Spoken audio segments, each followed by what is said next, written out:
नमस्कार, मैं दुर्गेश पाठक और आप देख रहे हैं न्यूज़फुल। ज़िंदगी में जन्म लेते वक्त ही आपका मरना पहले से ही तय हो जाता है, मगर मरना और मारने में ज़मीन आसमान का फ़र्क होता है। ये बात आज शायद आपको इस वीडियो के ज़रिए हम समझाने की कोशिश कर रहे हैं। ऐसी एक मारने की खबर पालघर जिले के बोईसर शहर से निकलकर सामने आई। जहाँ पे भी मैं खड़ा हूँ ये बोईसर ईस्ट का इलाका है और लोग इसे डांडी पड़ा के नाम से जानते हैं। जो मेरे फ्रेम में अभी आप ये स्पॉट देख रहे हैं, किस तरीके से यहाँ पर लिखा गया है खतरा सावधान डेंजर। तो ये जो पूरा परिसर को मार्कआउट किया गया है, यही वो स्पॉट है जहाँ पर किसी की बिना परमिशन लिए यानी बिना किसी की इच्छा कि उसकी जान को ले लिया जाता है। कल दोपहर 12 साढ़े 12 के आसपास की घटना है, जहाँ पर एक पति अपनी ही पत्नी को बेरहमी से गला काट कर उसकी हत्या कर देता है। किस तरीके से पूरा जो माहौल है वो दोबारा से आपको रिक्रिएट करने की कोशिश कर रहे हैं आज इस वीडियो फ्रेम के ज़रिए। जो दंपत्ति है वो इसी परिसर के आसपास रहने वाले हैं, ऐसा बताया जाए सूत्रों के हवाले से। बहरहाल क्या सटीक उनका लोकेशन है, किसके यहाँ पर रहते हैं, क्या वो भाड़े के रूम पर रहते हैं या उनका खुद का कोई निवास स्थान है, इसके बारे में अभी संपूर्ण सटीक जानकारी नहीं मिल पाई है।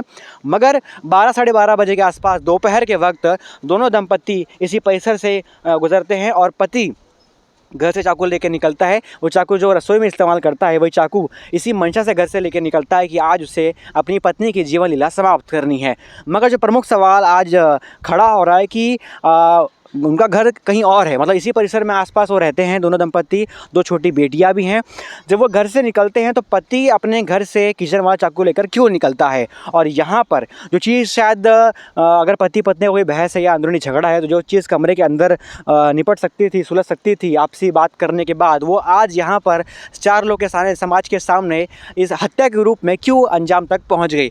आपको बता दें कि जो प्रमुख आरोप लगाया जा रहा है पति का अपनी पत्नी के ऊपर कि चरित्र पर संदेह था पत्नी के ऊपर, जिसके चलते पति ने इस निर्मम घटना को पूरी तरीके से सबके सामने अंजाम दिया।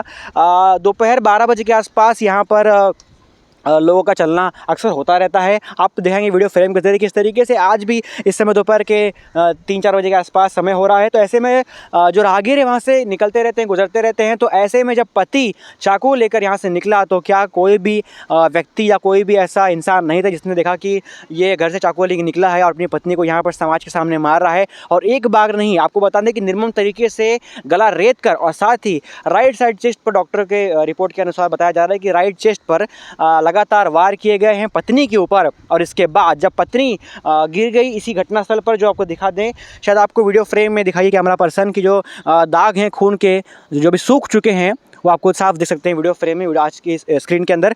तो ऐसे में जब पत्नी यहाँ पर गिर गई तो पति ने उसी चाकू से पहले पत्नी को मारा और उसके बाद खुद भी उसी चाकू से अपने पेट पर कई बार वार करने की कोशिश की। मगर प्रमुख तौर पर जानकारी हाथ लगी हमारे कि जिस तरीके से उसने अपने पत्नी पर वार किया, ज़ोरदार तरीके से पेट के अंदर तक चाकू को घुसेड़ा और गर्दन में अंदर तक श्वास नली पर हमला किया, श्वास नली डैमेज हो गई। मगर जब उसने खुद पर वार किया तो वार इतना अंदरूनी नहीं था, वो अंदरूनी उसने जानबूझकर नहीं किया या लगा नहीं, ये बहरहाल अभी कहना फ़िलहाल ठीक नहीं है। और ये जो पूरा कृत्य था सबके सामने हुआ, कई लोगों ने बाद में बीच बचाव करने के लिए आगे आए और सबके सामने जो दो बेटियां थी वो लगातार रो रही थी, बिलख रही थी। मगर जो दृश्य है वो शायद बड़ा विचलित करने वाला है, उसकी फुटेज हमारे हाथ में लगी है, मगर शायद अभी आपको दिखाना वो सही नहीं होगा, क्योंकि ऐसा इतना भयानक मंजर था, उसको दोबारा सोचना आज हर एक इंसान के मन में रूह कांपने वाली घटना हो सकती है। बहरहाल पति जो है वो फिलहाल अभी सुरक्षित है, सरकारी अस्पताल में इलाज जारी है और पत्नी का जो है पोस्टमार्टम करने के लिए शव को भेज दिया है। और जो भी जानकारी है, तमाम जो चश्मदीद हैं, पंचनामा किया जा रहा है, पुलिस के द्वारा घटनास्थल का जायज़ा लिया जा रहा है। जो भी जानकारी है इस केस में, पति को होश आने के बाद उससे पूछा जाएगा कि आखिरकार क्या कुछ घटना थी या क्या मंशा थी या क्या किस सोच के चलते उसने इस कृत्य को अंजाम दिया। इस तमाम जानकारी पति जो है होश आने के बाद ही पुलिस को अपने बयान में दे पाएगा। बहरहाल आपकी क्या प्रतिक्रिया है इस निर्मम हत्या के बारे में, हमें कमेंट बॉक्स में लिख के बताइए और देखते रहिए न्यूज़फुल। जय हिंद।